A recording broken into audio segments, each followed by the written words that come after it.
Was there a time when the earth was moonless, and did people walk the earth? Is the moon artificial? And if so, who put it there? Was it the Anunnaki? And if they parked it there, why? Or did the Titans, the elder gods, the parents of the Anunnaki, decide to plant that bad boy in a perfect location for various eclipses? Also, could the Anunnaki have taken it over? Could there have once been a lush environment like here on Earth? What if there was a trial run of human first, maybe Adam and Eve 1.0 were created on another planet? I am going to share with you ancient Sumerian scribes that claim to be written from Nibiru, translated via Oxford scholars, multiple Oxford scholars. I'm going to share pictures with you of multiple rocks that were brought back from the moon that, when under a microscope and sliced in very thin layers, you can see what looks like brain neurons, fossilized. I'm going to show the comparisons. And on top of that, they verified that it's a strange titanium alloy mixture. It's mainly made up of titanium. Very fascinating. I'm also going to show you a bounty of gourmet knowledge, lab results, and more in response to the questions I brought forth thus far. So I am about to drop some mind-bending, paradigm-shattering, brainstem-stimulating, fringelicious findings with you right now. Make sure to fasten your seatbelts and keep your hands and feet inside the ride at all times. And as an added bonus question worth double points, I'm going to give you, the listener, a Googleplexian synapse simulator. Could the moon have caused the Great Flood? Has Saturn always had its rings? Did the giants, the Titans, the mothers and fathers of the Anunnaki, come from Titan? And if the moon is artificial, what proof is there? That is the million-dollar question, and I am about to give you the million-dollar answer. Now, make sure to check out this website, alexandria.org. I'll leave the link in the video description box. Giordano Bruno, a 16th century Italian philosopher, is reputed to have written in De Immenso, and on pages 56 and 57, there are those who have believed that there was a certain time, as our mythology says, when the moon, which was believed to be younger than the sun, was not yet created. The Arcadians, who dwelt not far from the Po, are believed to have been in existence before the moon. Theodorus writes in his first book that the moon had appeared a little while before the war which was fought by Hercules against the giants. Once again, you have the Titans, the Anunnaki, the Greek mythos, the Saturn, cult of Saturn connect, Titan, the moon that looks very habitable, looks similar to our own planet. How about the strange moons on the inner rings of Saturn, Iapetus?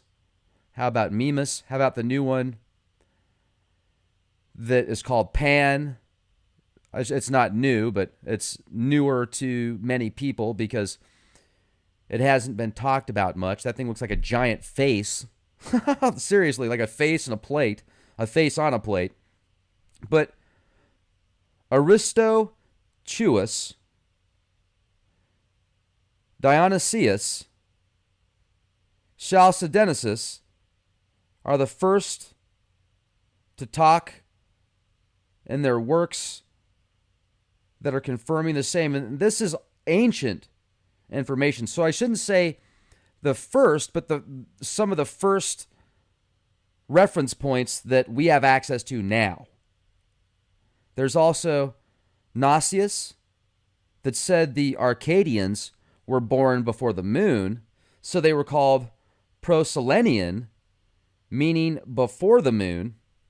And a gentleman, Velikovsky, at varchive.org, itb/sansmoon.htm, discusses the same idea by noting one of the most remote recollections of mankind is in regard to the period of Earth's history when it was moonless. Mr. V also quotes everyone from Democritus and Anaxagoras to Aristotle and Apollonius, I probably said that name wrong, I'm sorry, of Rhodes to show that such a pre-Hellenic time existed. Nanu. You did not hear me mispronounce that word. I said it correctly. Just think that. Just keep telling yourself that. Those humans living at the time were called Pelasgians, Proselens, or Proselenes before the moon, and Arcadians pre-Danae and pre-Deucalion. You guys, I did spend time before this podcast working on those names, so my apologies. I know your time is very valuable, and some of you cringe when I mispronounce these names. Bear with me, no pun intended. They were said to have dwelt in the mountains. They fed on acorns, and they lived like the Aborigines. Now, Plutarch,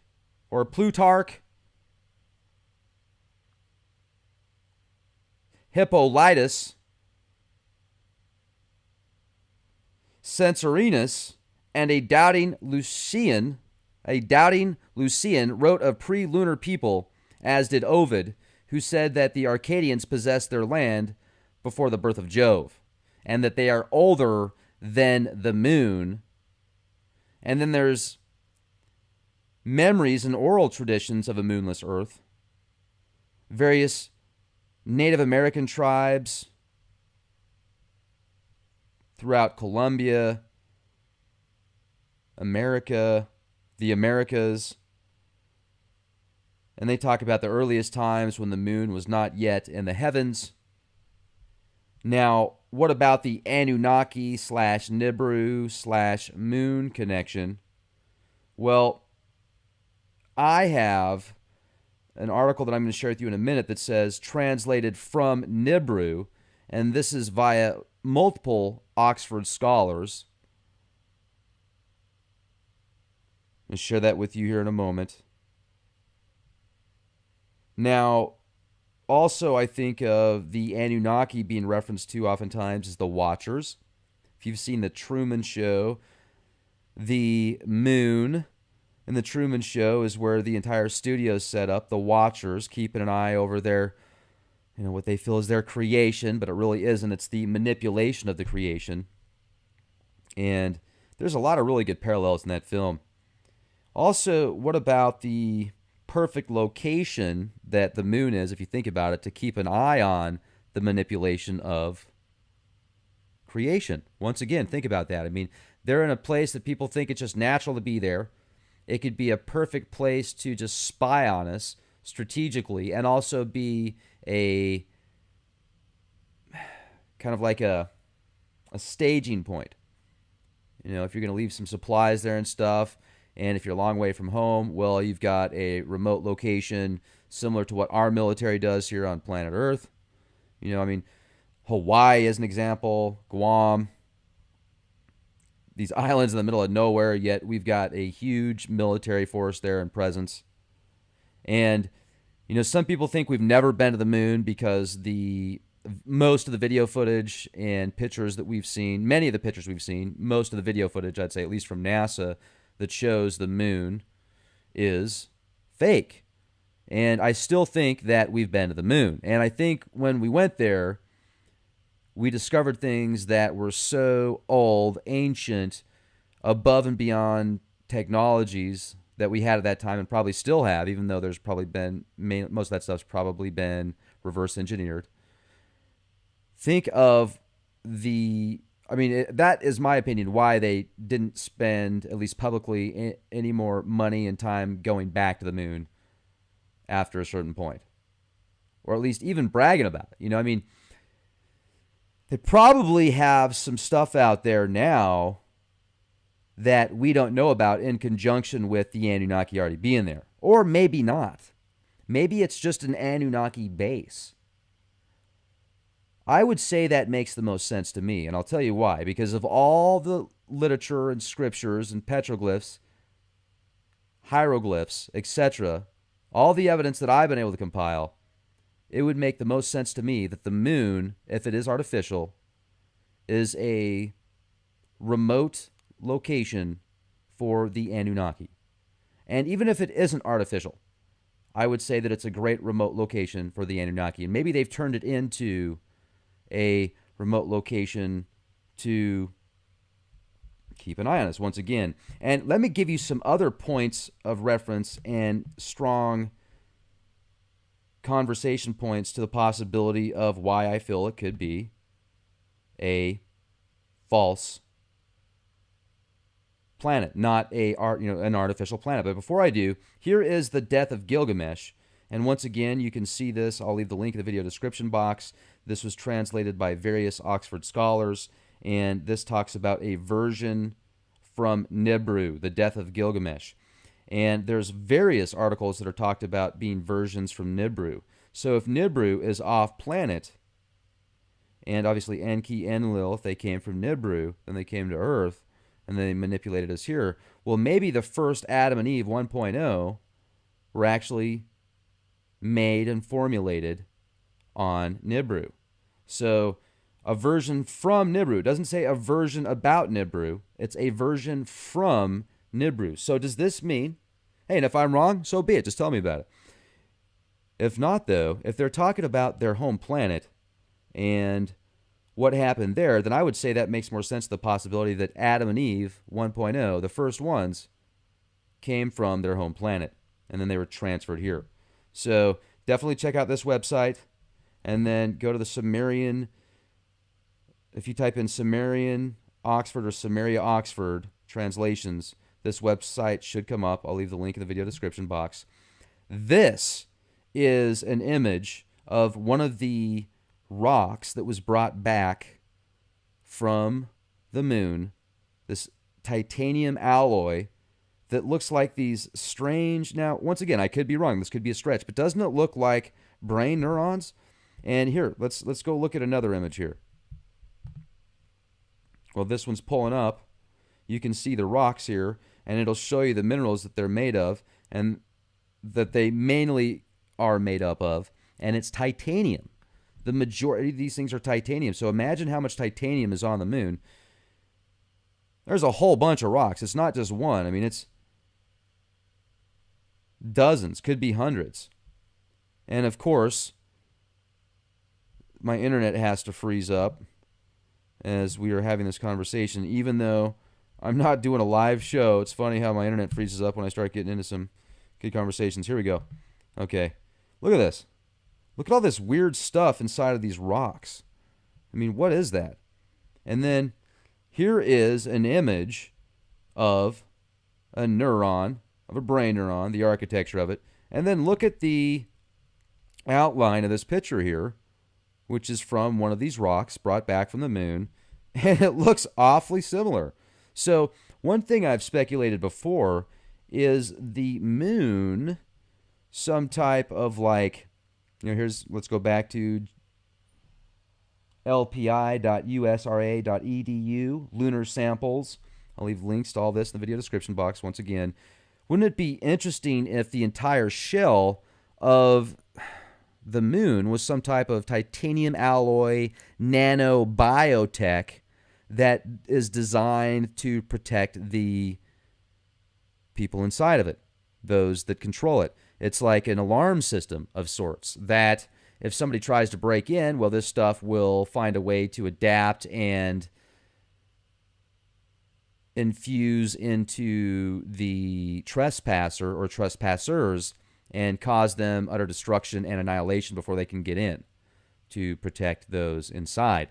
I mean, this is all just stuff that I think about, and I don't know if you guys ever think about this kind of stuff too, but it's certainly questions that I say have valid points, you know? And look at this. This is actually an image of a fossilized, or not even a fossilized, this is an image of a brain neuron.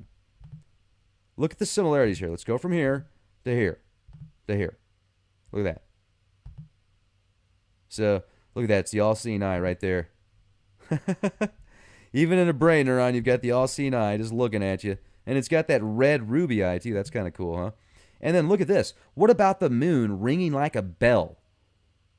It literally rings like a bell. And it's not just NASA that says this, ladies and gentlemen.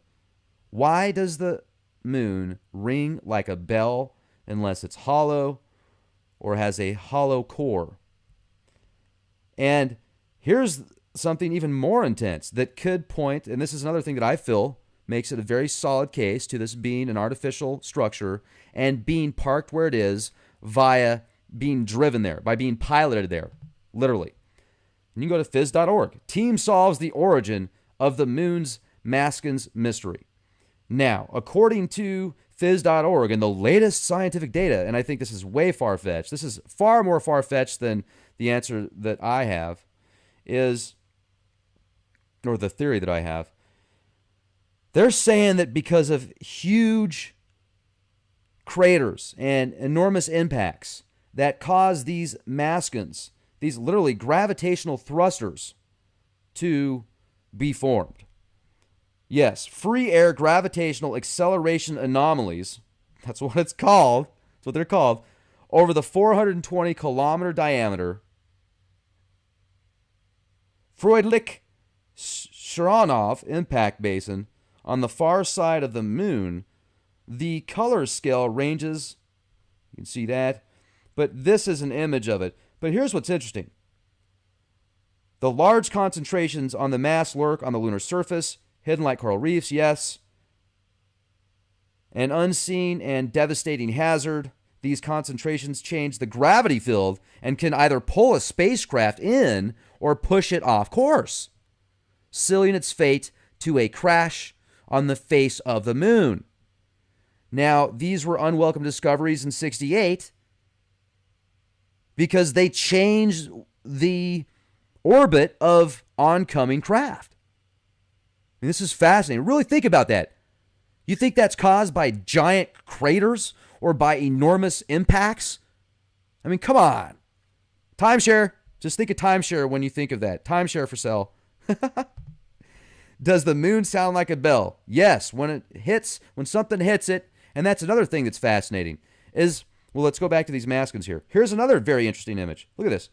The mystery is not yet over. While it's clear that the Maskins exist and exert large gravitational pulls, their nature is not fully understood. There is to this day no satisfactory explanation for the lunar Maskins, Mueller said. This is from solarsystem.nasa.gov news. And for those of you that say NASA says they have the answer for everything and that's how they get funded, well, I get it. They tell a lot of very amazing stories, to say it nicely. And like I said, there's plenty of video footage out there to debunk a whole bunch of stuff they've came out with. And I've even done videos on debunking some of the moon landing stuff that they did, that they showed the public. But here's what's interesting. Even these guys are admitting they don't know what these Maskins are there for or what they're doing. I'll tell you what they're there for. Those things are what parked the moon where it is. These Maskins are what causes it to orbit the way that it does. You can also see the image, the thermal imaging of these Maskins. There's 5 of them back here.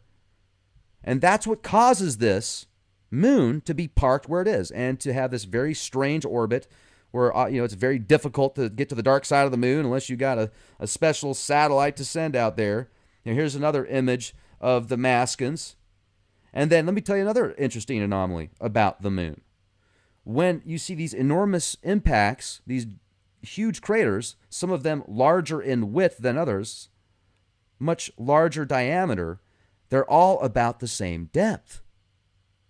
Think about that for a minute. Why would they all be about the same depth? Unless there is a structure underneath, a support structure underneath to reinforce the hollow core. Otherwise, you would think that a crater that hit harder, that was larger, would have a deeper impact hole, would you not? The materials alone, in my opinion, combined with the mascons, are enough to prove this thing didn't get here by chance. And it also didn't get here, in my opinion, by divine source solely. And imagine the impact this has on every form of life on the planet, in conjunction with possibly other anomalies in space and things that are here now. It just gets to be another level. It's like the onion, the perpetual onion layer setting. We're not in Kansas anymore, Toto.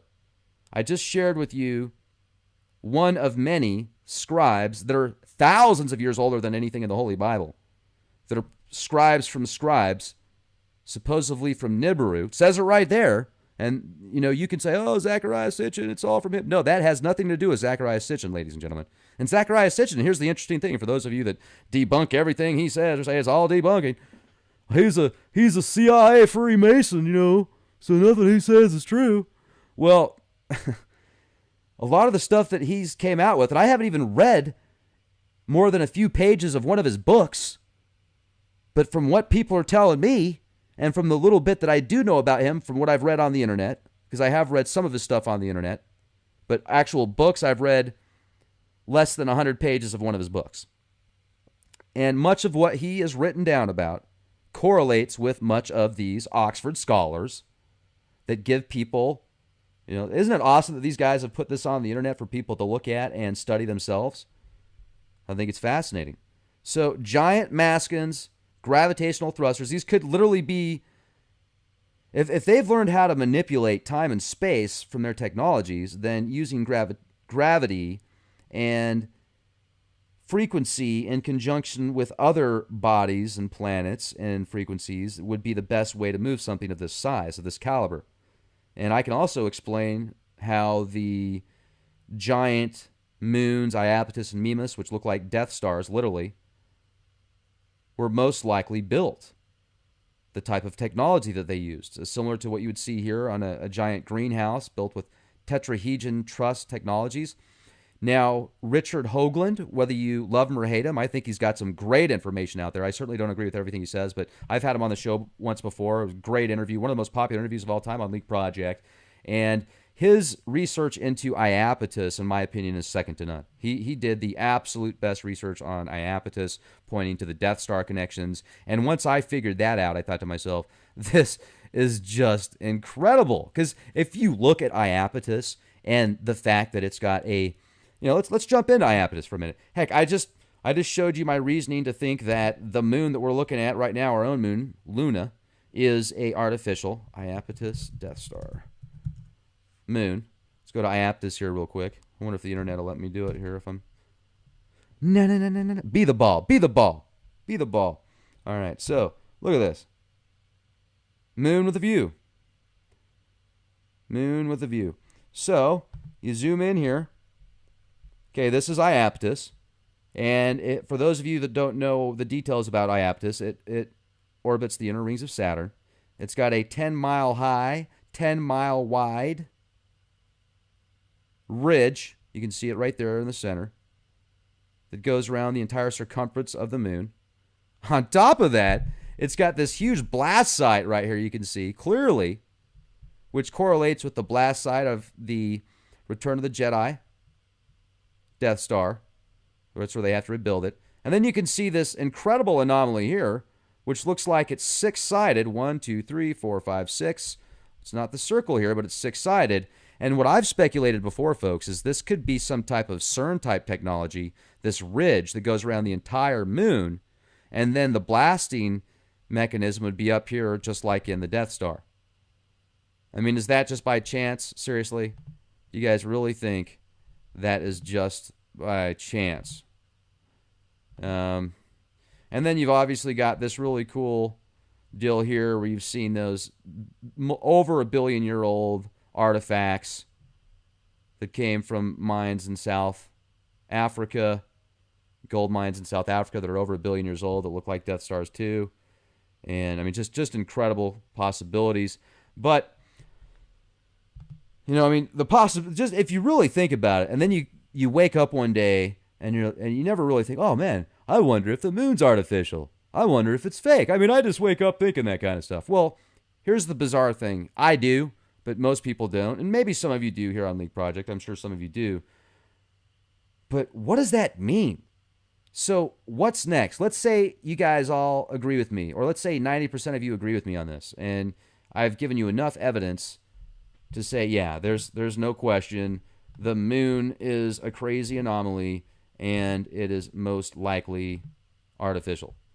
Well, then what do you do with it? You just, I mean, are things still going to be the same? And look at this one. Here's another really cool image. This one is Mimas, and then here's the Death Star in Star Wars and Return of the Jedi before it gets blown up.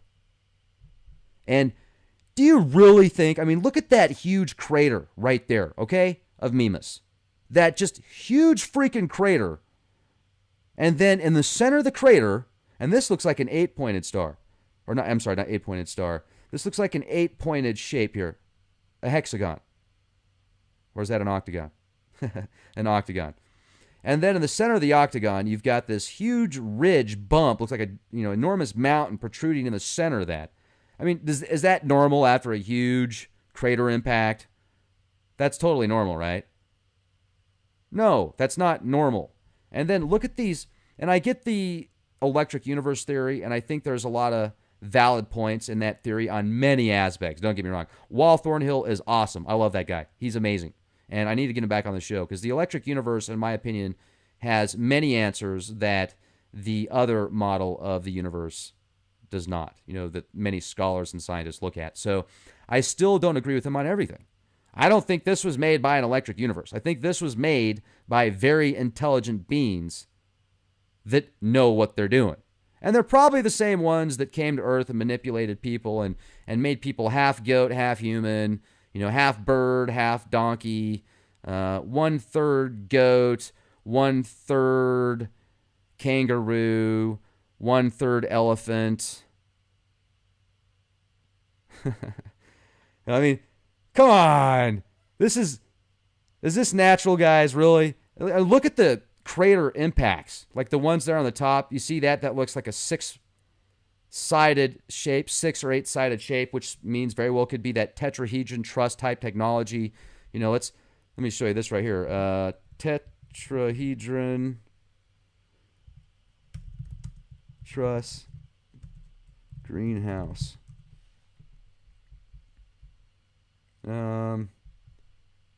Yep. Okay. So different trusses and different setups. You can do different applications and stuff like that. So I just think it's fascinating, the possibilities, and I would like your take on this.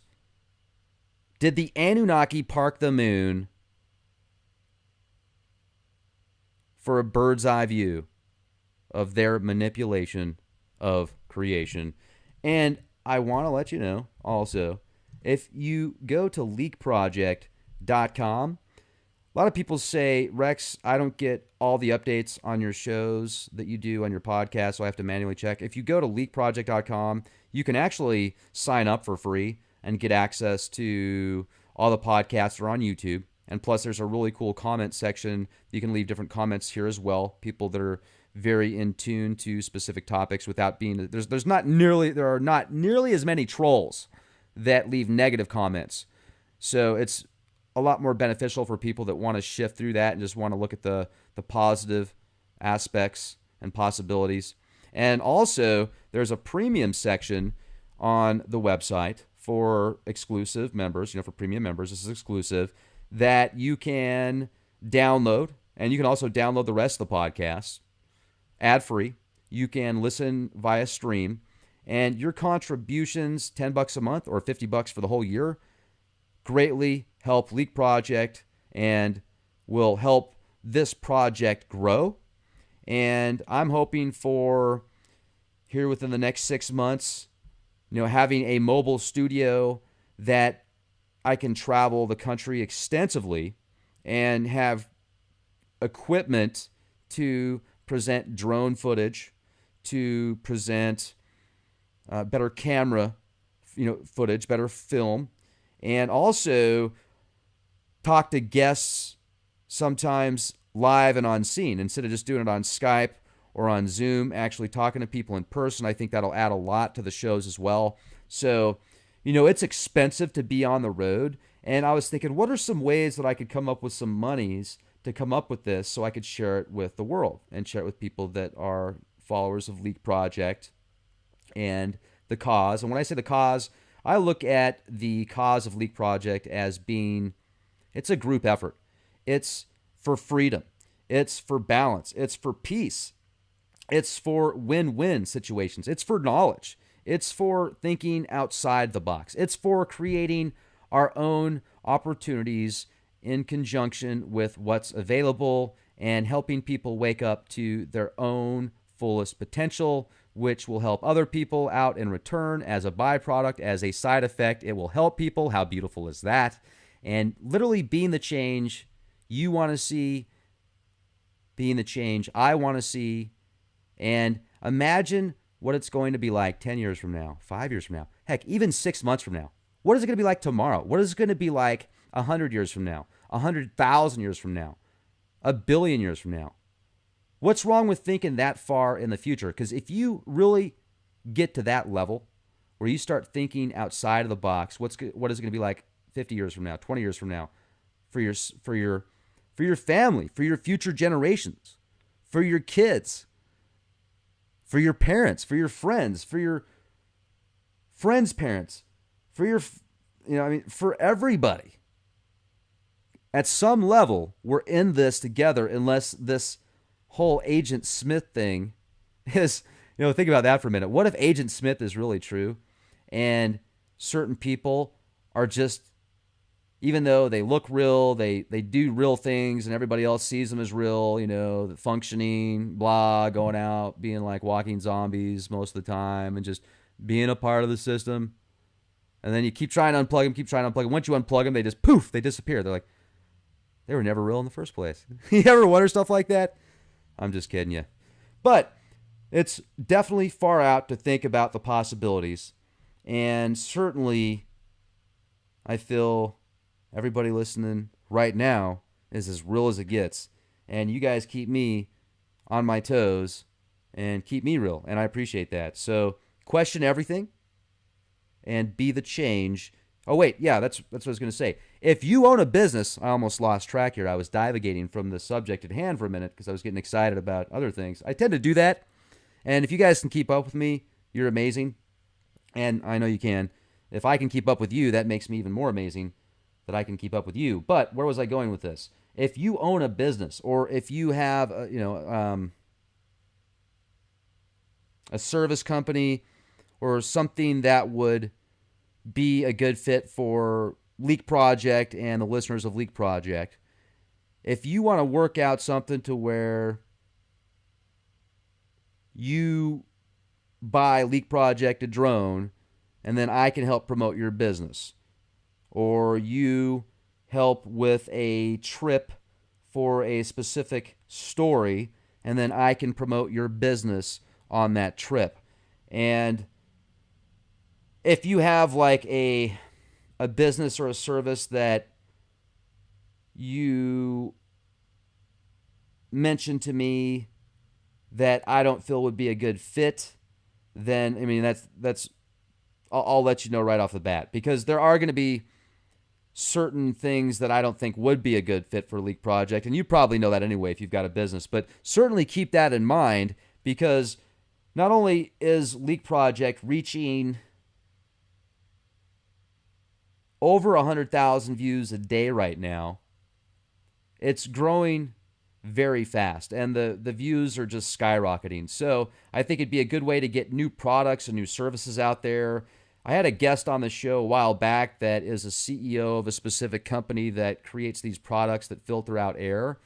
And he came on the show the, very nice guy, he said he was going to send me out one of these machines that filtered the air. He never sent me one of those, but I don't know what happened. That's okay. But during the interview, he was talking about the technologies of these machines, and the video started to go viral. And everybody's like, hey, I want one of these machines. These sound great. And then the board from the corporation called him up and said, hey, take that video down. You can't talk about that kind of stuff, blah, blah, blah. So I had to take the video down. And then he apologized and everything because he was getting really deep into conspiracy stuff and the Illuminati. So I guess they didn't like it. But my point is, like, he comes on the show and starts talking about this product, and literally the podcast just starts flying off the hook. And that was when I had maybe 10, 15,000 subscribers with Leak Project. It was a long time ago, and now we're over 100,000 subscribers. So, think about that. If you've got a business idea or a service or a product that you feel is important and beneficial and would be a good fit with Leak Project, send me an email, guestbooking@leakproject.com, and we can work something out. So that's my shameless plug, ladies and gentlemen. Thank you for listening. Really appreciate your support. Be the change you want to see.